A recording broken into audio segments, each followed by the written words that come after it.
menjawab orang bersin. Lah budak-budak lah kadang bersin pun tak erti sebut dah alhamdulillah. Hashim lepas tu senyap gitu je. Padahal sunat bila bersin alhamdulillah. Bila dia kata alhamdulillah, orang yang ada dekat-dekat tu sunat jawab bersin tu. Yarhamkallah. Yarhamkallah. Kemudian dia pula jawab balik, yahdina wa yahdikumullah. Jadi makna sunat kita berjawab-jawab berdoa, saling berdoa ni. Tu dalam satu riwayat. Wa fi riwayatil Muslim, ada satu lagi riwayat bagi Muslim, Imam Muslim kata apa?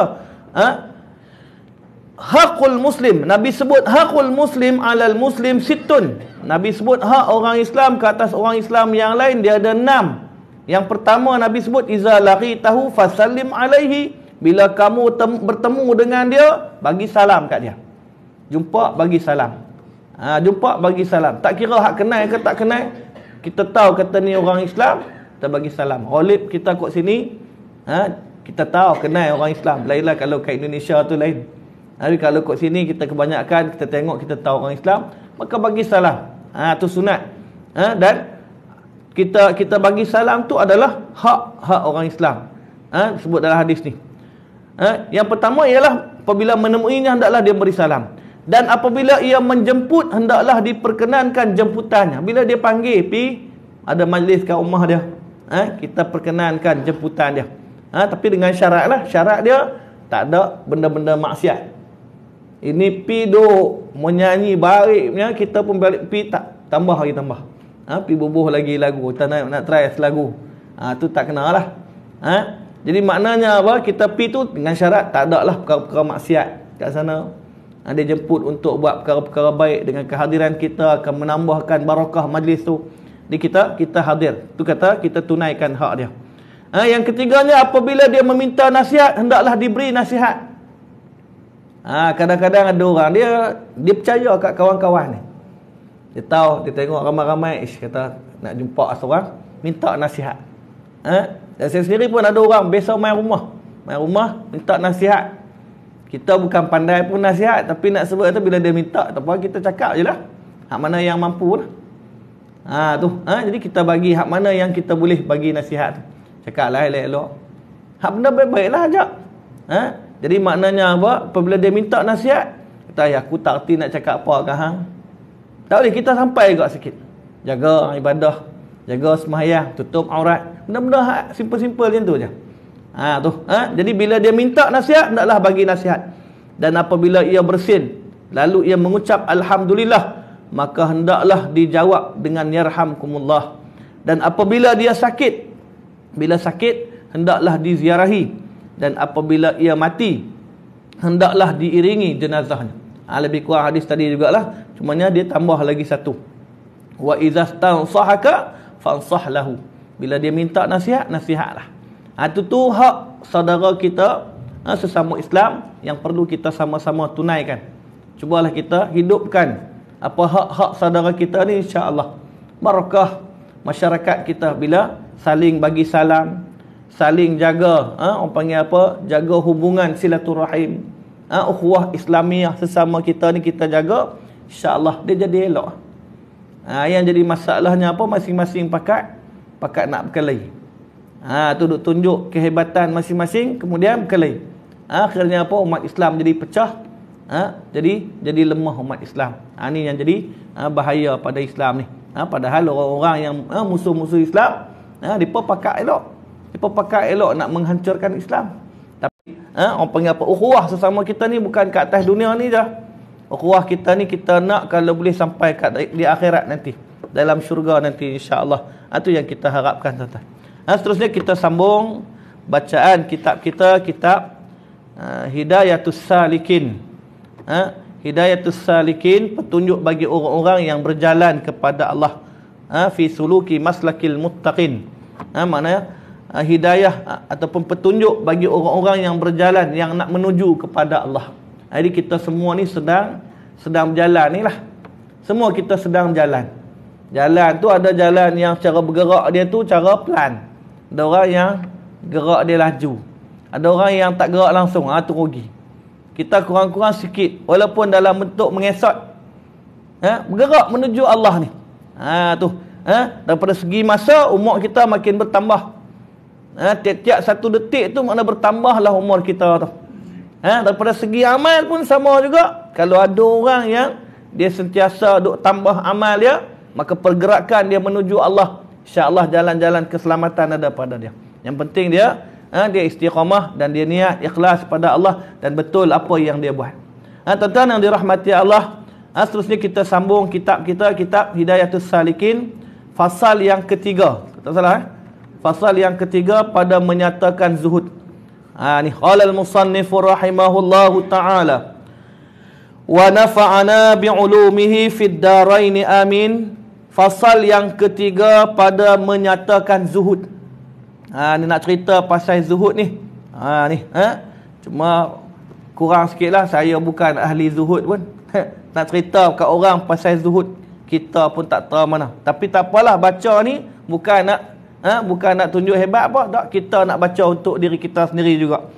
Saya sendiri pun nak juga orang panggil apa, ditarbiah dengan apa yang disebut oleh Syekh Abdul Somad Palembang ni.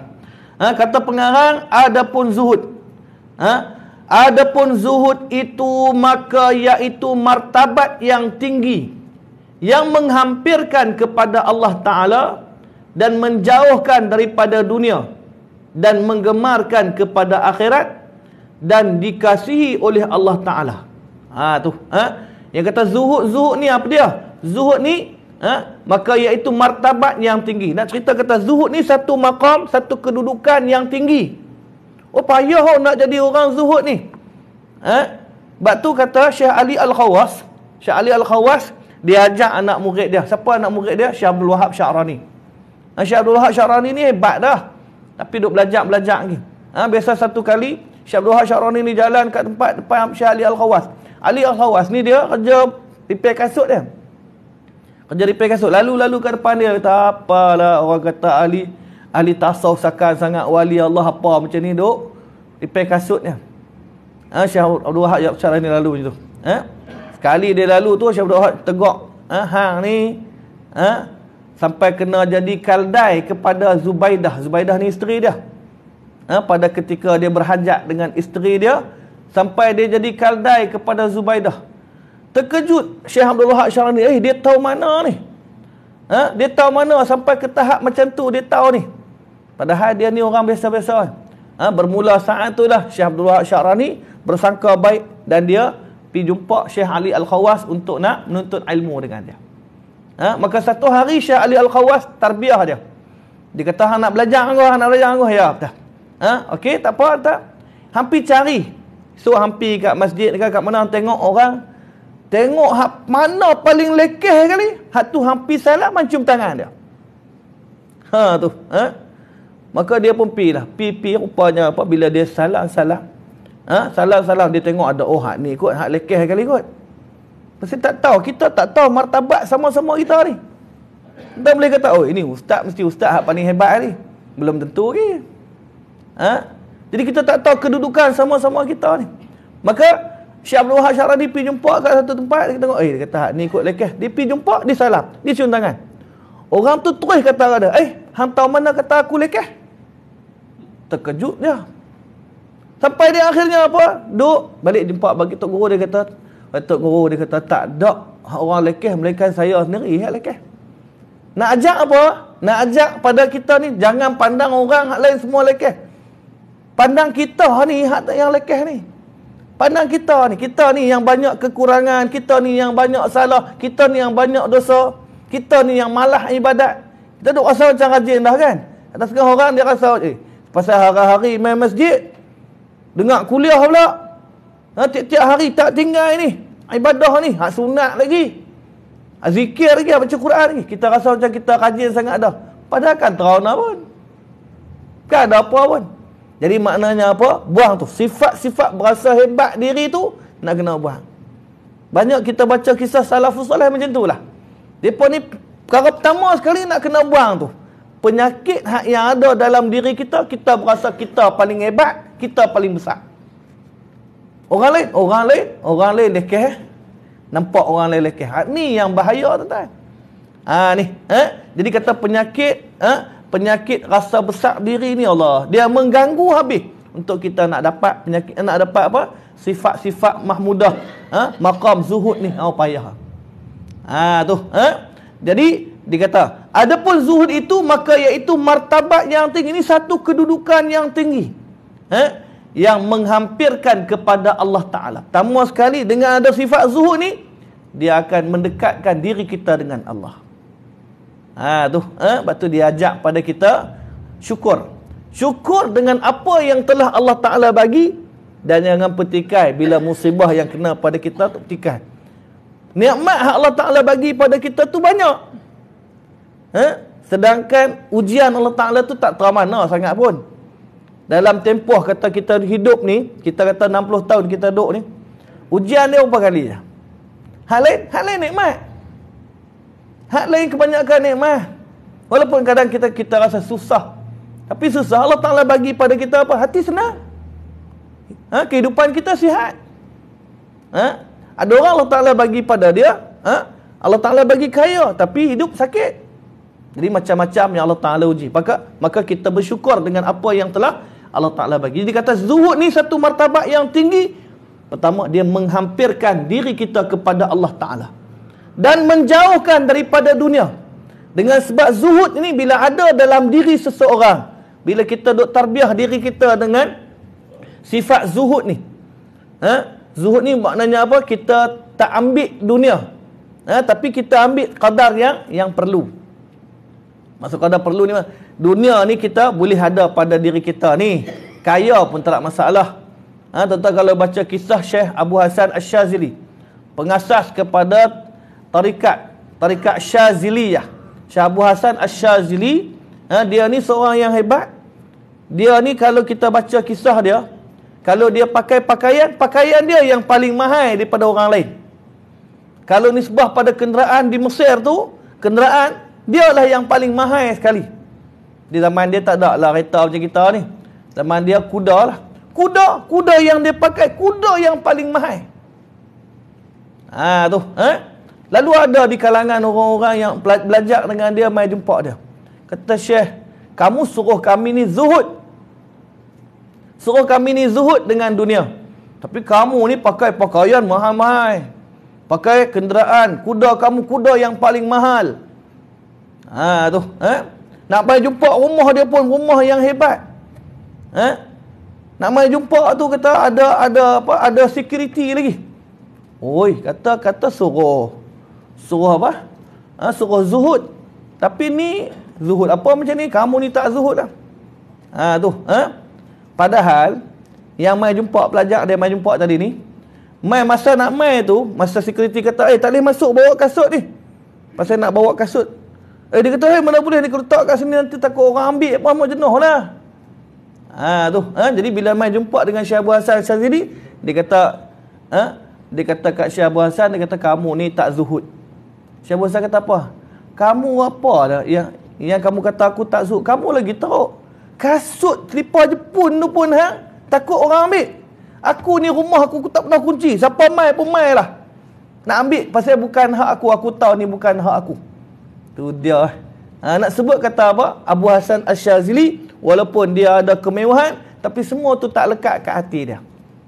Tak tu mana dia terima. Maknanya apa-apa yang Allah Ta'ala bagi kemewahan pada dia terima. Sebab tu tak salah kalau kita nak bermewah.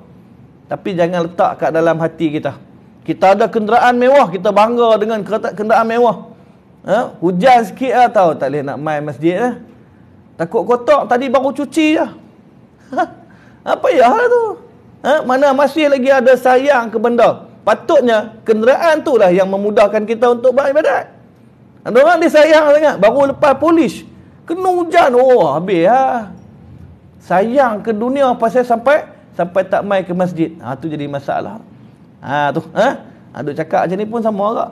Saya pun lebih kurang agak. Tapi nak sebut kata di sini, dengan sebab zuhud ni menjauhkan daripada dunia.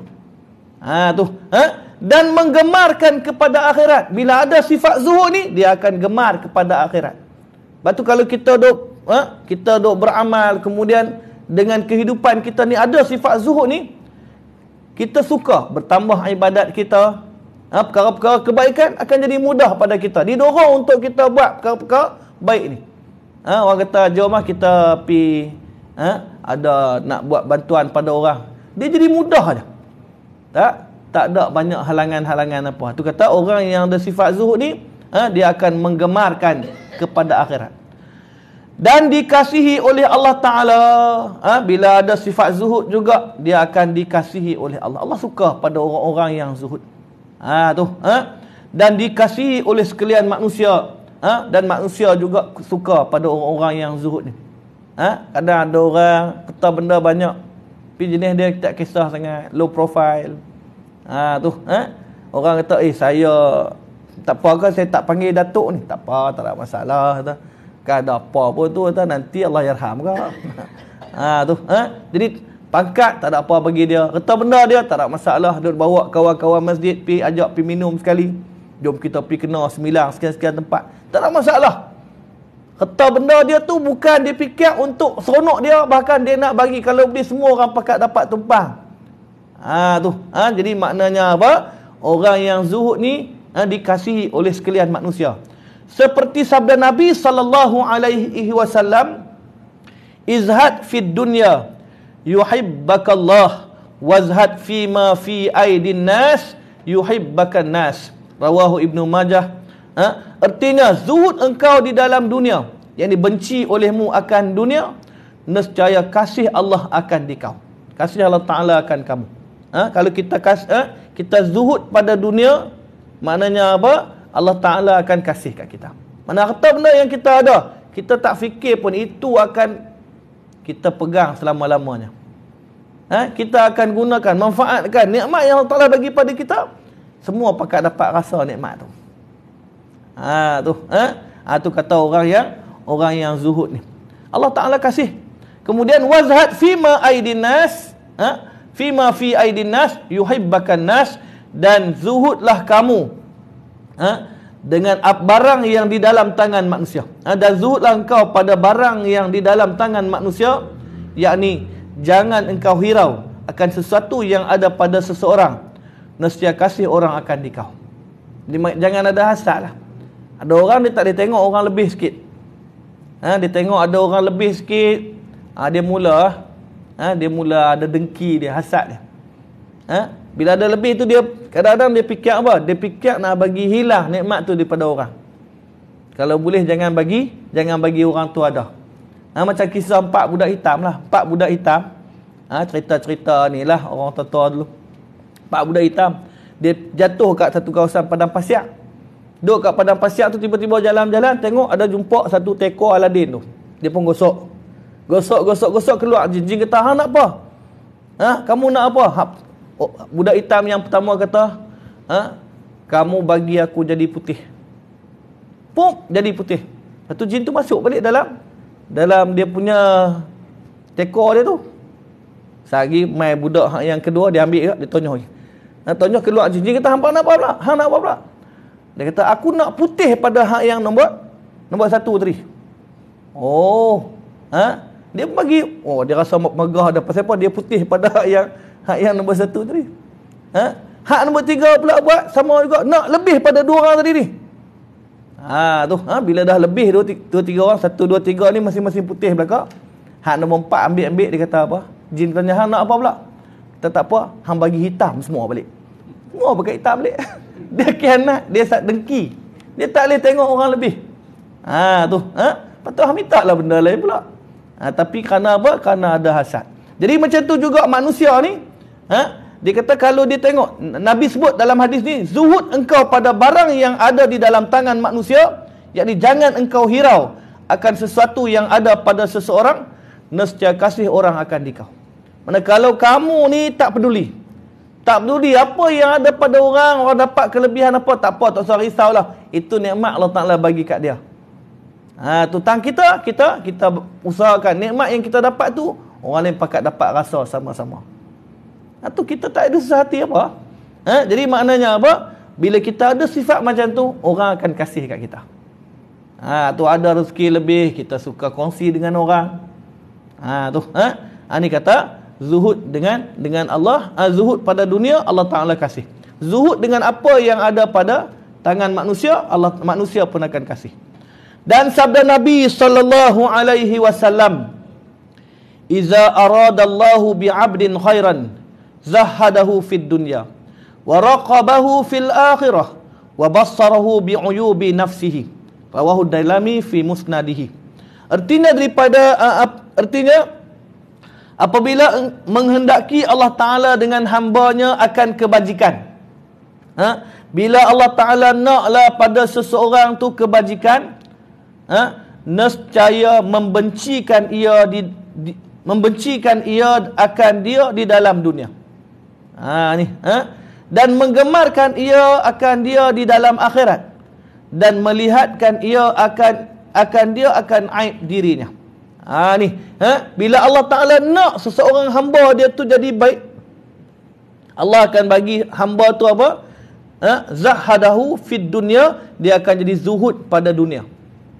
Maksud dia tak pandang lah, tak heran lah. Allah Ta'ala bagi pada dia, dia tak pandang pada dunia ni. Tak kisah apa pun.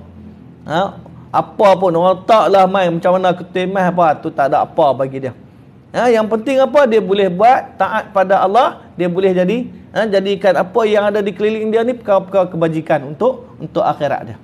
Ni kata orang yang bila Allah Ta'ala nak kebaikan pada dia, tengok, bila dapat kebaikan, dia akan tak berapa nak gemar pada dunia lah. Ambil qadar perlu je. Tapi lebih dia apa? Wa raqabahu fil akhirah, dia akan gemar kepada akhirat. Jadi tuan-tuan, bila kita Allah Ta'ala dah bagi dah kecenderungan kita ni pada akhirat, sembang pun sembang perkara-perkara akhirat, cakap ada lagu-lagu sikit tu tak apa, tapi nak sebut kata kebanyakannya kita hala ke akhirat je. Mai umur dah sekian dah, jadi duk fikir, aku ni apa amalan pun tak ada lagi ni. Duk rasa macam tak ada apa, duk fikir nak masuk ke kubur je, nak balik ke kubur je. Jadi makna orang yang macam ni Allah Ta'ala bagi pada dia, makna apa? Dia dah dapat kebaikan. Allah Ta'ala dah nak bagi kebaikan pada dia. Hadis yang sama juga ada Nabi sebut, siapa yang Allah Ta'ala nak bagi kebaikan pada dia, mayuridillahu bihi khairan yufaqihu fid din. Allah Ta'ala bagi dia faqih dengan agama. Dia faham tentang perkara-perkara agama. Dia reti macam mana dia nak bawa diri dia dengan agama. Ni Nabi sebut, siapa yang Allah Ta'ala nak kebaikan pada dia, dia akan zuhud dengan dunia, dia gemar pada akhirat. Kemudian wa bassarahu bi'uyubi nafsihi, dan dia akan melihat akan aib dirinya. Tak kalut dah pasal orang, tapi dia duk tengok dekat diri dia sendiri. Kita ni banyak aib, tuan-tuan. Semua kita ni mesti ada banyak kekurangan. Hari ni pasal apa orang pandang pada kita ni elok? Pasal apa orang pandang pada kita ni lebih? Pasal Allah Ta'ala sembunyikan aib kita. Pasal Allah Ta'ala tak buka kita punya aib. Kalau Allah Ta'ala buka, jenuh. Ustaz duk mengajak sakan, rupanya benda tak elok pun ada buat. Jadi maknanya apa? Pasal Allah Ta'ala tutup aib tu, dan minta mudah-mudahan Allah Ta'ala tutup aib kita ni sampai bila-bila. Ni kita harap. Lepas tu nak kena jaga benda ni. Dalam hadis yang lain Nabi sebut, man satarahu uyuba akhihi satarahu Allahu uyubahu. Siapa yang tutup aib saudara dia, Allah Ta'ala tutup aib dia. Sebab tu kita ni jangan duk buka aib orang. Takut apa? Takut Allah Ta'ala buka aib kita. Jadi maka di sini pun sama, Allah Ta'ala akan perlihatkan kekurangan pada dirinya. Dia berasa diri dia banyak dosa, dia rasa dia kurang amal ibadah, yang akan membuatkan dia usaha untuk nak memperbanyakkan ibadah. Ibadah-ibadah sunat dia masih lagi kurang. Banyak lagi perkara-perkara yang tak kena pada diri dia, dia cuba untuk nak perbaiki. Lepas tu kita ni disuruh, tuntutan kita sebagai seorang mukmin ni apa dia? Islah diri. Islah diri apa dia? Perbaiki diri kita. Selalu kita duk check, aku ni kat mana tak kena lagi? Sifat-sifat tercela apa yang ada kat diri kita ni? Kadang-kadang kita rasa heran kat diri kita sendiri. Kadang-kadang kita buat ibadah dengan sebab kita nak tunjuk kat orang. Kadang-kadang kita ni rasa kita lah yang paling hebat, orang lain lekeh. Semua tu aib-aib yang ada pada diri kita. Maka Allah Ta'ala akan perlihatkan semua benda tu. Lepas tu kalau kita duduk rajin renung-renung, tiba-tiba kita tak nampak kekurangan pada diri kita. Kita sebenarnya orang yang paling banyak masalah sebenarnya. Jadi wa bassarahu bi'uyubi nafsihi, Allah Ta'ala akan melihatkan ia akan aib dirinya sendiri. Dia akan tengoklah aib diri dia. Masa tu tak kalut dah dengan orang lain, dia duduk sibuk dengan diri dia. Dan sabda Nabi sallallahu alaihi wasallam, man zahada fid dunya adkhalallahu al-hikmata fi qalbihi fa'antaqa biha lisanahu wa 'arrafahu da'ad dunya wa dawa'aha wa akhrajahu minha saliman ila daris salam. Artinya barang siapa benci akan dunia, nescaya memasukkan Allah Ta'ala akan hikmah, yakni ilmu hakikat di dalam hatinya, maka menuturkan Allah Ta'ala dengan dia akan lidahnya, dan memberitahu Allah akan dia penyakit dunia, yakni kejahatan dunia, dan memberitahu ia akan ubatnya, dan mengeluarkan Allah Ta'ala akan dia daripada dunia, padahal ia sejahtera kepada negeri akhirat. Maknanya apa? Bila Allah Ta'ala bagi pada seseorang, man zahada fid dunya, siapa yang ada zuhud pada dunia, dia terjemah dengan makna benci pada dunia. Siapa yang dalam hati dia ni dah tak endah dah dengan keduniaan ni, tak endah dah. Dia ambil qadar perlu, qadar untuk dia nak buat bekal ke akhirat je. Maka Allah Ta'ala akan masukkan hikmah. Hikmah ni maknanya apa? Allah Ta'ala buka pada diri dia ma'rifah. Apa maksud ma'rifah? Pengenalan. Allah Ta'ala buka pada diri dia ma'rifah, pengenalan. Ada satu kiai, saya dengar satu kiai daripada Indonesia, dah meninggal dah. Apa nama tak ingat kiai dia tu? Hikmah. Hikmah ni mana? Ilmu hakikat lah. Dalam hatinya. Maka bila dah dapat tu, maka menuturkan Allah Ta'ala dengan dia akan lidahnya. Allah Ta'ala akan bagi pada lidahnya. Dia cakap benda-benda yang hikmah. Tuan-tuan bisa dengar kan Tok Guru Pak Sumit. Allah irham Pak Sumit. Dia bukan seorang yang nak kepada kemasyhuran ni, tak mau so. Allah irham Pak Sumit. Saya beberapa kali sempat pergi jumpa dia. Memang dia tunjuk, ada pula orang tulis dalam sinar, dalam satu iklan tu, buh gambar dia, bawah tu tulis wali Allah. Depa duk buh nama aku pula wali Allah kata. Tah aku ni wali syaitan apa kata. Sampai macam tu sekali. Dia tak mau orang duk gembak-gembokkan dia ni hebat, tak mau. Tak mau, dia kata tak ada apa, dia takut, aku takut lagi nak balik pada Allah Ta'ala ni, aku tak ada buat apa ni. Tu kata Sakan. Sama juga kalau kita baca kisah. Saya suka baca kisah, dengar cerita-cerita orang tua, Tok Guru tua dulu ni. Antaranya Tok Guru Haji Sa'ad Monggui. Sa'ad Monggui ni dia lahir 1905, tahun 70, 69, 70 tu dia meninggal. Jadi maknanya apa? Dia ni seorang yang kalau Tok Guru yang ada sekarang ni masih lagi ada, tu antara anak-anak murid dia. Dia belajar dekat Penyarum, lepas tu dia pergi Mekah, duduk di Mekah, belajar kat Mekah, balik mai buka pondok kat Kot Sena. Tu Haji Sa'ad Monggui ni. Tapi dia seorang yang tak mau populariti. Kalau mai zaman lah tahulah. Zaman lah orang dia suka kepada apa? Populariti. Popular itu lagi seronok lah. Followers ramai, likers banyak. Ini memang orang yang hebat lah akhir zaman kan. Tapi Tok Haji Sa'ad Monggui dia tak boleh. Kalau boleh orang tahu kata hebat dia tu, Allah. Dia cukup tak mau. Dan dia sangat zuhud. Maknanya apa? Kehidupan dia ni memang Allah cukup dengan apa yang Allah Ta'ala bagi kat dia. Aku bukan banyak ilmu. Setera dia anak murid punya ramai. Tapi bukan banyak ilmu. Duk kata macam tu. Dia nak sebut kata apa? Orang yang Allah Ta'ala bagi pada mereka ni hikmah, maka Allah Ta'ala akan bagi pada dia apa? Maka dia menuturkan Allah Ta'ala dengan dia akan lidahnya, dan memberitahu Allah Ta'ala akan dia penyakit dunia. Dia akan tahu, dapat kesan apa penyakit dunia. Maknanya apa? Apa kejahatan yang ada pada dunia, benda apa yang akan membinasakan dia. Dan kita kena tahu juga ni. Kita ni biar Allah Ta'ala bimbing kita. Benda apa yang tak patut kena ada pada kita ni. Benda apa yang patut kita kena buat. Biar Allah Ta'ala bimbing kita. Jadi kena ada sifat zuhud ni, kena buat, kena usahakan kita jadi orang yang zuhud, tak letakkan dunia ni dalam hati kita. Habis tak ada. Dunia ni hanya pada pegang tangan kita ni. Kita selalu sebut dah kan. Kita pegang kat tangan, makna bila perlu lepas, kita lepas. Sebab apa? Yang kita junjung ialah akhirat. Dulu susu Cak Junjung, saya selalu buat contoh ni, susu Cak Junjung dulu ada iklan TV. Satu dia tak atas kepala, satu lagi dia pegang bawah. Pegang bawah ni. Dia berjalan. Lepas tu apa? Dia berasa goyang, dia tak bawah. Dia pegang hak atas ni. Hak tangan ni makna ibarat dia dunia. Hak atas kepala ni ialah akhirat. Maka akhirat dulu. Lepaslah dunia ni. Kalau perlu lepaslah. Kerana nak jaga akhirat. Tapi beza kita lah ni apa dia? Kita tak hak atas ni dunia. Hak kat tangan ni akhirat.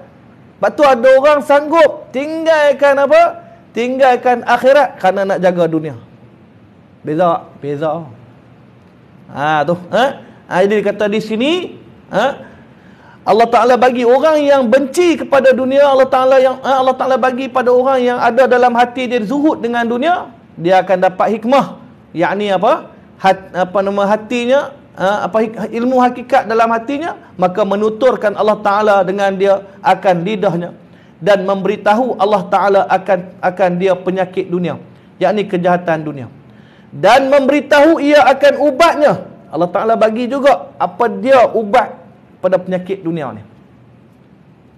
Apa yang perlu kita buat. Amalan apa, selawat macam-macam yang Allah Ta'ala akan bagi pada kita. Kadang-kadang melalui apa? Melalui orang lain ya. Kadang bukan dengan kita mai dengar kuliah ni, ada orang mai tegak. Ada satu sahabat